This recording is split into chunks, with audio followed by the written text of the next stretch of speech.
welcome back to my YouTube channel RK kitchen ডিমলৈ স্বাগতম নমস্কাৰ জনাইছো আপোনালোকক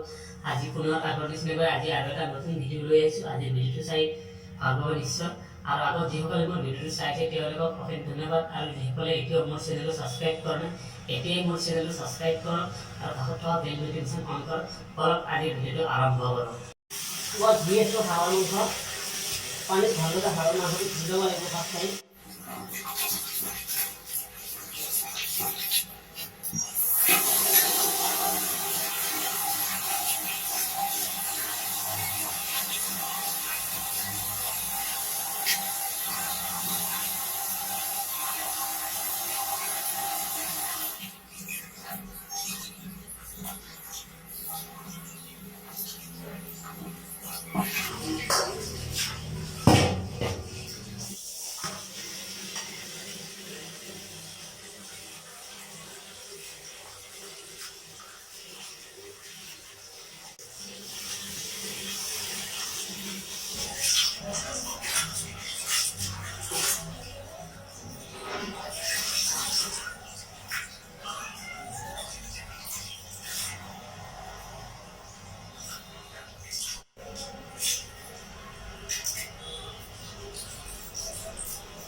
কেৰাহী হিট হৈছে কেৰাহী হিট হোৱাতে 2 মিনিট সময় লৈছে আপোনালোকে ভালদৰে কেৰাহীটো হিট কৰি ল'ব তাৰপিছতহে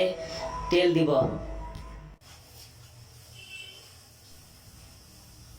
1 কাপ মিঠাতেল লৈছোঁ 100 ml মিঠাতেল আছে ইয়াত সো গাইস আপোনালোকে বেলেগ তেল ইউজ কৰিব পাৰে কোনো প্ৰব্লেম নাই তেলখিনি ভালদৰে গৰম হ'ব দিব আপোনালোকে যদি মোৰ আগৰ ভিডিঅ'বোৰ চোৱা নাই তেনেহ'লে এই ভিডিঅ'ৰ আই বাটনত মই আগৰ ভিডিঅ'ৰ লিংক দিম আৰু ডেসক্ৰিপশনত ভিডিঅ'ৰ লিংক থাকিব তাত গৈ আপোনালোকে চাব পাৰিব মোৰ তেল সম্পূৰ্ণ গৰম হৈছে এতিয়া মই 3টা ইলাচি 3টা লং 2 ডালচেনি 2টা তেজপাত দি দিব শুকান জলকীয়া 2টা দি দিব এইখিনি ভালদৰে ফ্ৰাই কৰি ল'ব লাগিব আৰু গেছৰ ফ্লেমটো অলপ কমাই দিব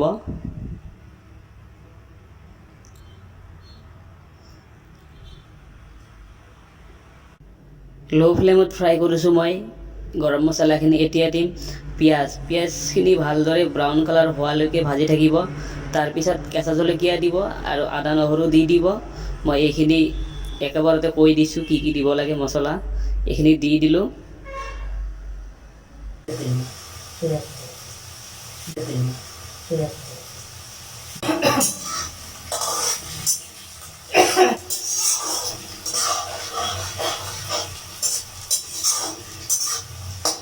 গৰম মছলা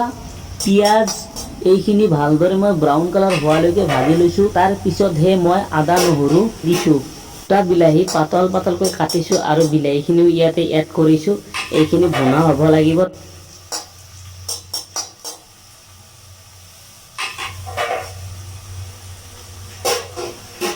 বিলাহীখিনিও মই ভালদৰে ভাজি লৈছোঁ এতিয়াহে মই নিমখ হালধি দিব পৰা হৈছোঁ টেবুল চামুচেৰে 1.5 চামুচ নিমখ এড কৰিলোঁ আধা চামুচ হালধি গুড়ি এড কৰিছোঁ 2 চামুচ ধনিয়া পাউডাৰ এড কৰিছোঁ table চামুচেৰে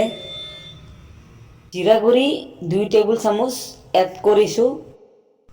Kashmiri chilli powder 2 table চামুচ এড কৰিছোঁ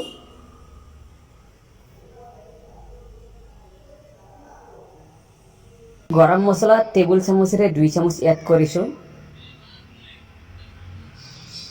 এই মছলাখিনি 1-2 মিনিট সময় ভালদৰে ভাজি ল'ব মছলাখিনি ভাজোতে গেছৰ ফ্লেমটো হাই ৰাখিব নালাগে মিডিয়াম লো ফ্লেমত ৰাখিব 1-1.5 মিনিট সময় ভালদৰে মছলাখিনি ভাজি ল'ব তাৰপিছতে হাঁহৰ মাংসখিনি দি দিব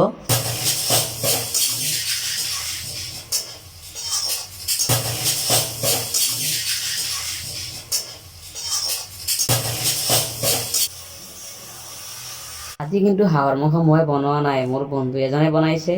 মই ভিডিঅ' কৰি আছোঁ কিন্তু ক্ৰেডিটটো তেওঁকে দিম আজি মই মাংস বনোৱা নাই তেওঁক বনাব দিছোঁ মই ভিডিঅ' কৰি আছিলোঁ